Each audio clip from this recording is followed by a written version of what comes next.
학문으로서의 심리학은 과학이지만 진짜 심리학을 깊게 배우기 위한 일종의 연결다리. 적어도 이런 내용만큼은 알고 있으면 좋을, 아는 척하기 딱 좋은 내용들로 만들어진 심리학 콘텐츠, 오설록수의 삼삼한 심리학입니다.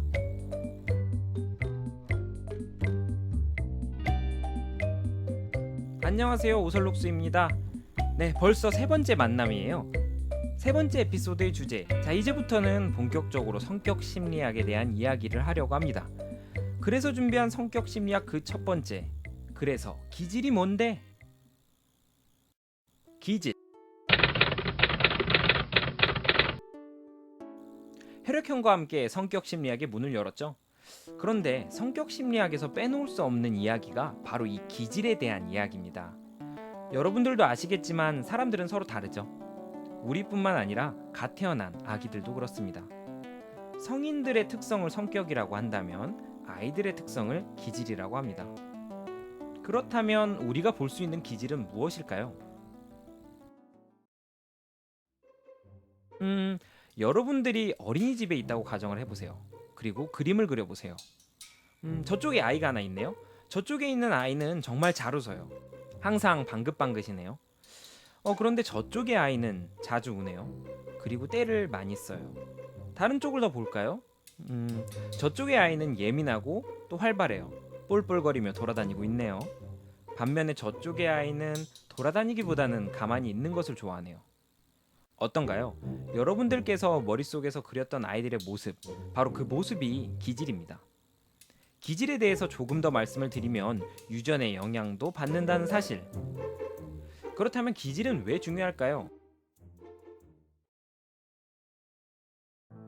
기질은 정서와 운동, 그리고 외부에 대한 집중력과 그에 대한 반응, 나아가서 자신에 대한 통제력과도 연관이 있습니다. 그래서 길게 보면 성격의 형성에도 영향을 미치죠.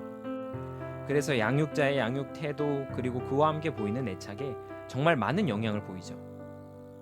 기질에 대한 연구로는 유명한 뉴욕 종단 연구가 있습니다. 여기서 141명의 영아들을 대상으로 관찰하고 검사를 한 결과 기질을 구성하는 9가지 요인을 발견하게 되죠. 그 결과 easy, difficult, slow to warm up 이 세 가지 유형으로 구분을 했어요.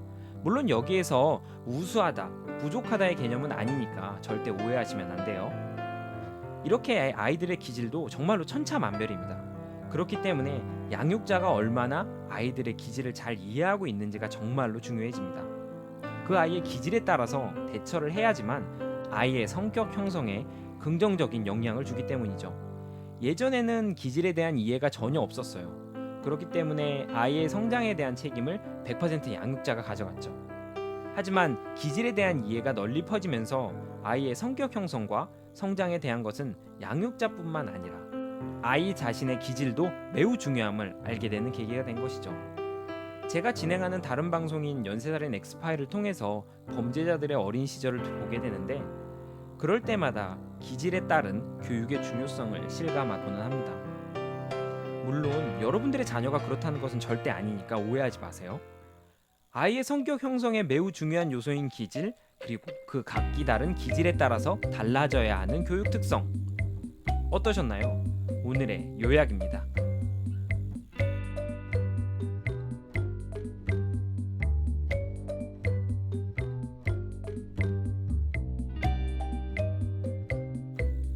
그럼 오늘의 아는 척 한마디입니다.